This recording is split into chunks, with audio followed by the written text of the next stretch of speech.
इस बहुत ही कॉमन प्रश्न का जवाब दें कि क्या हम बीएसई से शेयर खरीदकर एनएसई में बेच सकते हैं। इसलिए जैसा कि हम जानते हैं कि दो प्रमुख stock exchange Bombay stock exchange हैं, जिन्हें बीएसई और नेशनल स्टॉक एक्सचेंज भी कहा जाता है, जिसे एनएसई भी कहा जाता है। अन्य हैं, पर वे मात्रा के मामले में ज्यादा महत्वपूर्ण नहीं है। डबवर्स द्वारा संचालित। अब बहुत से नए लोग बीएसई और एनएसई के बीच ट्रांजैक्शन के बारे में उलझन में आते हैं, और सबसे ज्यादा पूछे जाने वाले सवाल में से एक है कि क्या हम बीएसई से शेयर खरीदकर एनएसई में बेच सकते हैं या फिर उल्टा। बीएसई से शेयर खरीदकर उन्हें एनएस बड़ी ई में बेच सकते हैं। अब चलो मान लो कि तुमने रिलायंस खरीद लिया है। मान लीजिए आपने बीएसई से रिलायंस इंडस्ट्रीज के 100 शेयर खरीदने का आदेश दिया है। तुम्हें पता होगा कि किसी स्टॉक एक्सचेंज को तुम्हारे डीएमएटी खाते में शेयर क्रेडिट करने में 2 दिन लगते हैं। इसे T+2 सेटलमेंट भी कहते हैं। अब चलो मान लो कि पहले मामला हो, तुम एक पेशेंट ट्रेडर हो। तुमने 2 दिनों तक इंतजार किया और उन शेयरों को अपने डीएमएटी खाते में डिलीवर करवाया।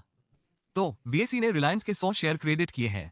डबवर्स से चलाया जाता है। 2 दिनों के बाद आप उन शेयरों को किसी एक्सचेंज पर बेच सकते हो।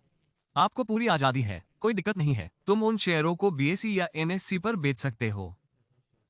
अब देखते हैं स्कैनरियो नंबर 2, जो दिलचस्प है। डबवर्स से चलता हुआ। तो इंट्राडे राइट के मामले में ऐसा हो सकता है। अगर आपने सुबह शेयर खरीदे हैं और उसी दिन स्क्वायर ऑफ करने की कोशिश कर रहे हैं, या इंट्राडे में ऐसा हो सकता है। बीटीएसडी को आज खरीदो कल बेचो के नाम से जाना जाता है।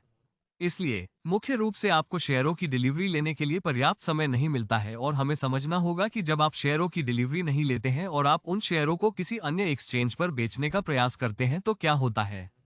अब इस विशेष मामले में आपको जिस प्रतिबंध से निपटना है, आप केवल उसी एक्सचेंज पर शेयर बेच सकते हैं जहां से आपने उन्हें खरीदा था।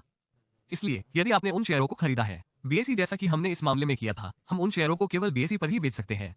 तो बात यह है दोस्तों, अगर आप